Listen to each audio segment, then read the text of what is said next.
오늘은 택시 파업에 대해서 조금 얘기를 해보려고 해요. 택시 기사님들은 정말 생존하기 위해 싸우고 있어요. 생존하기 위해 자신들의 재산권을 지키기 위해 반발하고 있습니다. 그리고 카카오는 당연히 기업으로서 해야 될 일을 하고 있습니다. 외국에서 정말 잘 성공하고 있고 택시 시장의 구조적인 문제를 해결할 수 있는 굉장히 좋은 해결책을 들고 왔어요. 바로 카풀 서비스죠. 외국에서는 이미 우버라든지 그랩 같은 서비스가 굉장히 흥하고 있습니다. 그리고 그런 서비스가 자리 잡은 나라들의 택시 시장도 굉장히 근본적으로 변화하고 있어요. 택시들이 사용자 입장에서 생각하고 사용자 경험을 더 증대하기 위해 노력하고 있고, 일부 국가에서는 택시 기사들의 소득도 증가했다는 결과도 있습니다. 우리나라에서 카풀 서비스가 법적으로 금지되어 있고 정부의 규제로 굉장히 힘든 상황에서도 불구하고 기업이 시장을 혁신하고 기업도 발전하기 위해서 해결책을 내놓는 것은 사실 당연한 일이죠.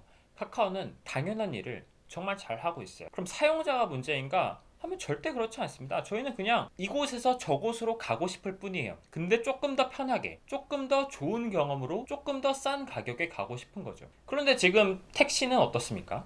출퇴근 시간에 택시 정말 잘 안 잡혀요. 심야 시간은 말할 것도 없고요. 승차보고 굉장히 많죠.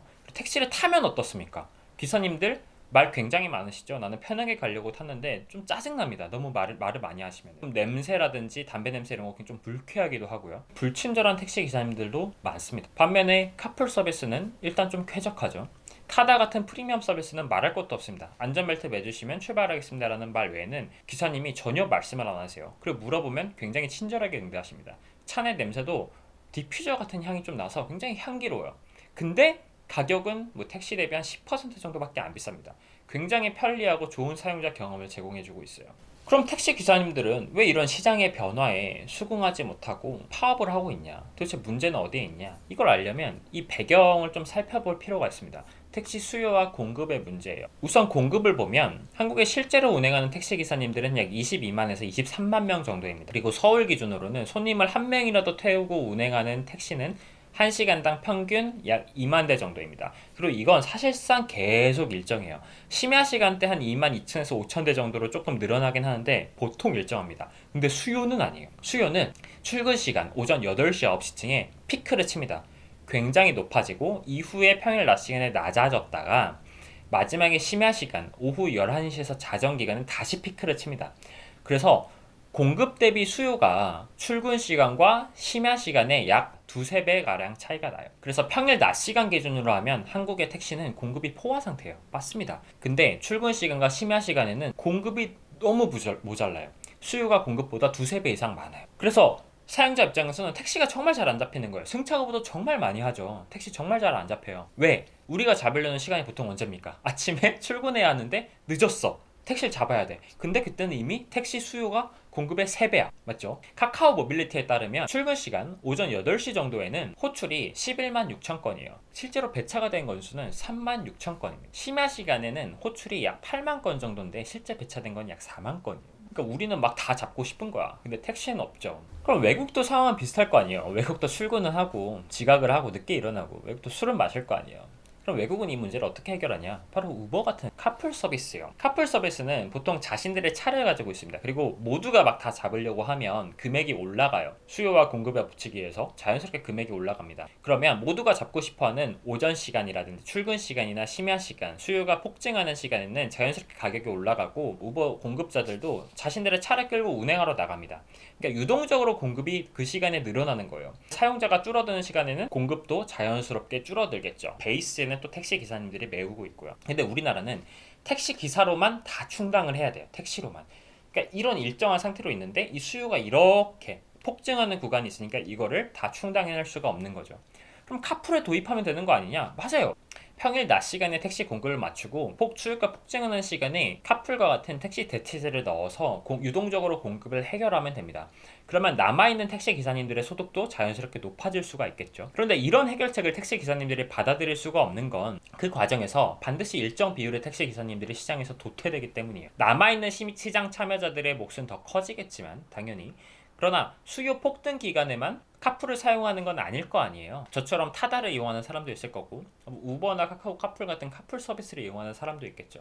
그리고 그 과정에서 도태된 분들이 보통 60대 이상이에요. 그래서 우리나라에서 새로운 일자리를 찾기도 굉장히 어려운 상황입니다. 바로 생존의 문제에 직면하는 거죠. 바로 이런 문제들 때문에 우리나라에서 뭐 관련돼서 규제도 굉장히 생기고 수십 년간 택시 독점의 어떤 구조가 이어져 오고 있습니다. 그리고 그 변화의 바람이 드디어 한국에도 불기 시작하자 택시 기사님들이 자신의 생존권 문제 때문에 반발하고 있는 상황인 거예요. 이게 전체적인 배경입니다. 물론 그 과정에서 산학금 문제도 껴있고 개인 택시를 시작할 때는 개인 택시에서 나간 분들의 재산을 또 사오거든요. 그 재산이 카풀 서비스가 나오면서 두세 배 이상 막 하락하고 있습니다. 그런 문제도 복합적으로 껴있지만 본질은 이거예요. 본질은 수요와 공급의 문제입니다. 그리고 필연적으로 도태될 수밖에 없는 분들의 어떤 생존권의 문제도 있죠. 대다수가 고령층인 택시 기사님들의 생존 문제가 걸려있기 때문에 대단히 어려운 문제인 거는 맞습니다. 그러나 저는 개인적으로 사용자 입장에서 결국 카풀이 시장에 진입하고 뭐 관련 규제가 없어지고 오직 사용자 경험의 증대를 위해서 모두가 노력해야 하는 시장이 되어야 한다고 생각해요. 택시의 독점 구조가 굉장히 오랫동안 이어지면서 사용자 경험이 굉장히 악화되어 온 것이 사실이에요. 그래서 지금 사용자들이 타다 같은 서비스에 이토록 열광하고 있는 것이기도 하죠. 그래서 결국에는 외국의 사례처럼 카풀이나 뭐 타다 같은 어떤 프리미엄 서비스와 경쟁하고 공생하면서 택시 업계도 사용자 경험을 혁신하고 굉장히 고질적이고 그런 악질적인 산업금 관리도 개선해서 택시 기사님들의 삶의 질을 조금 더 높인다면은 사용자뿐 아니라 택시 기사님들도 결국 웃을 수 있는 미래가 되지 않을까, 저는 그렇게 생각해요. 외국 사례처럼 저는 카풀과 택시가 완전히 정반대 대체되는 개념이 아니라고 생각해요. 서로 보완할 수 있는 개념이고 생산적으로 경쟁하면서 사용자 경험을 증대하기 위한 그런 노력들을 계속 해오면서 카풀 서비스는 유동적인 공급자 역할을 해주고 택시 서비스는 안전한 베이스 버팀목 역할을 해주면서 서로 함께 성장하고 상생할 수 있는 미래가 될 수 있다고 저는 생각을 해요. 결국 고객 중심으로 생각하고 사용자 가치를 높이기 위해 노력하는 길만이 시장에서 살아남는 길이 아닐까 생각을 합니다. 지금까지는 규제와 독점의 힘으로 살아남았다면 이제는 사용자의 가치를 높이면서 사용자의 마음에 다가가면서 성장해야 하지 않을까 저는 생각합니다. 그럼 오늘은 여기까지고요. 오늘 영상이 유익하셨다면 좋아요와 구독 부탁드리고 뭐 관련되어서 의견이 있으시면 댓글로 남겨주세요. 다음 영상이나 댓글로 조금 반영해서 답변을 드리도록 하겠습니다.